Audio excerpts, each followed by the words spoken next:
Adrienne here. Okay, I didn't change the settings. It says out April, let May in. We're gonna breathe. I'm still kind of new to TikTok Live, but I did want to come live. Here I am, somewhere wonderful. Right? Safety's sake, you shouldn't say where you are in case somebody wants to come for me. People have been coming for me. So this live, my husband waved on us.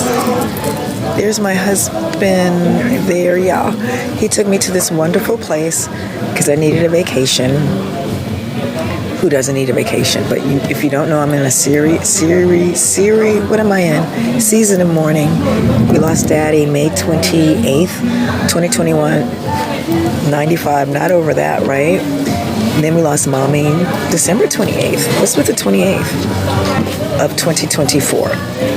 So I'm seriously in my season of mourning. And my husband, my sweet, was kind enough to, when I came back from the States, he was there. My mom waited for him before she left us. And then he was there when my goddaughter came down to visit. She's half German, half Danish, and she was doing a semester in Maine, ironically, where my sweet's aunt and uncle live, not kind of close to each other. So she came down and spent some time with us. Listen, she's going to be 18 August 22nd, and this was her first solo trip where we had my precious goddaughter. She doesn't know me without my sweet, so it was perfect that he was there. We had a fantastic time in the nation's capital of the United States. And then I came back March. And I asked my sweet to take me straight to the spa. He took me straight to the spa. And this vacation that we're having now in May is kind of like a delay from your birthday. But anyway, so I'm doing a live because I got bullied in the store next to the train station before we took the train to go to the airport. I got bullied. These two girls, well, young women, I guess I would call them. I don't know. They were next in line behind me and then kind of blocking my way when it was time for me to leave. So I was like, can I get by? And I don't know. They got all aggressive. What'd you say? And I don't know. I was like, thank you. And they're like, what did you say? Anyway, I go out the store. I guess they think I'm alone. And they come up to me. And here's the thing. Swedes do not believe in invading someone's personal space. Swedes will give you a lot of room around. But these two girls came, they were right in my face, aggressive, two of them. Little old me, right? What am I, 100 pounds? What is it? I actually, in the hotel room scale, I'm 41.7 kilos. Probably not the best, but I'm in my season of mourning. And, probably haven't been eating the best. So then my sweet, they thought I was alone. So then my sweet, hey, see where I am? Yay! I was like, yo, let's talk to them. They act like they don't understand Swedish because I said thank you. And they act like they couldn't understand that. And then they were like, oh, they realized I wasn't alone. And then they left. They ran to the train track. They were like, you better take care of your woman, whatever the hell that meant. Okay, so that was that. That was that day going just to get to the airport in another country to take our flight to get here to another country. So then on the plane, I'm in the middle, my husband's in the window. The old lady next to me in the aisle, she gets up, but she doesn't do the aisle row etiquette. If you have the aisle row seat, you're supposed to get up, stand out, and ask the window and middle passenger if they want to get out, right? Because otherwise you're trapped. So she didn't do the aisle row etiquette, but I'm like, that's okay. She gets up, I move over to her seat, my husband moves to the middle seat. So then I see what I think is a good opportunity to get up, and I get up, and don't you know the woman behind me? She put her two hands on my back and was pushing me, and I was like, you're not going to push me, stop pushing me. She pushed me. I was in row 7, our bags were above row 6. She pushed me all the way to row 6. Pushed me. Now, what was I supposed to do?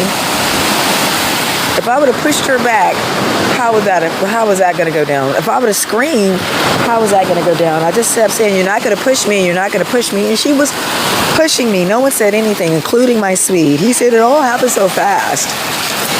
I'm like, really, it felt like forever when this woman was pushing me in the back.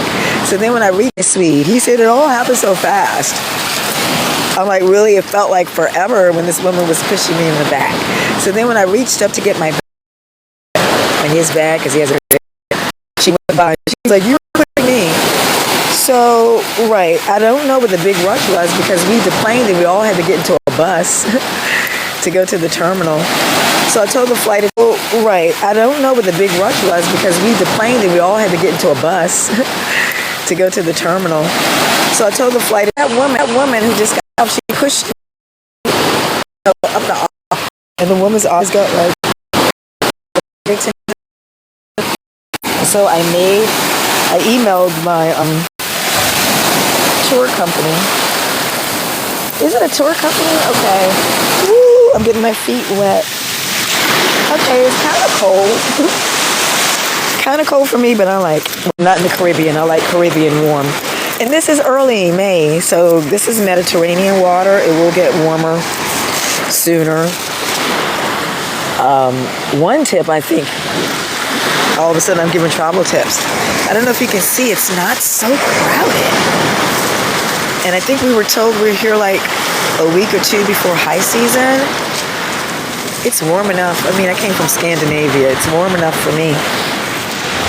So, yeah, so I say all that to say that I'm being bullied in Scandinavia. But bullying in Scandinavia is a problem anyway. I know Sweden. It's called mobbing, på svenska, mobbing in Swedish. It's a problem. I mean, they have programs for kids. They have to teach kids not to bully. Now, I'm not going to say bullying is unique to Sweden. When I think about it, I got mildly bullied in the U.S. growing up because I was always thin. You know, my dad's thin. So, it's the type of thing that people always feel like they can comment on, that you're so thin. And then when you eat and you have a lot of food on your plate, they're like, are you really going to eat all that? And then when you're not eating, they're like, do you ever eat?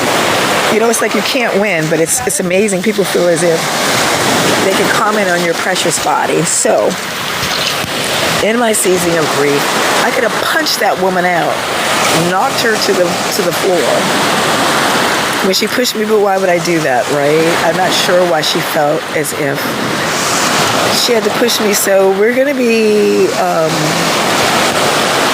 challenged sometimes, right? And we have to just kind of keep our cool. I love your advice for what I should have done. My sweet said I should have screamed. I don't know what I should have done. I know she shouldn't have touched me. Maybe she just wanted to touch me because I don't know, but I wanted to share that. So, but here I am. It was worth it. I got bullied at the train station. I got bullied on the plane, but I made it here, and the staff are absolutely lovely. The other vacationers are absolutely lovely. People have been unbelievably kind to me here. Makes me want to cry because I felt like, oh my God, I can't get out of Sweden fast enough to find a nice place to land. And people have been super, super kind. Now, I am the type of person that really appreciates kindness, from the smallest thing to the most grand gesture someone can do. I just appreciate anything in kindness. I mean, from just checking in and the woman is like, oh, I love your glasses and your style, the way you're dressed. Whether she meant it or not, it was kind. So can we just be a little bit more kind? And I know that often means that you have to be kind starting for yourself. So like that self-talk, be kind. I used to think it was corny, when people say, look in the mirror and say, I'm beautiful, I'm wonderful, I'm this. I don't really think that's stupid anymore. I haven't started doing it, but I can understand, because we don't always hear that, and we don't always think that. So, right, we need to have a mindful moment. Look, I wanted to see these rocks. So that's what I'm kind of stepping on. These rocks are beautiful. It's sand as well. Can you see there's sand on the beach? But there's these rocks in the ocean. I've been here 2 days. I've been here 2 days and it's calm now, the water. They still have a red flag up, a warning. Maybe you can see the red flag behind me. I see, it's hard to see. But there's a red flag. And there's no lifeguard on the beach, so people aren't behind me. I see, it's hard to see. But there's a red flag. And there's no lifeguard on the beach, so people aren't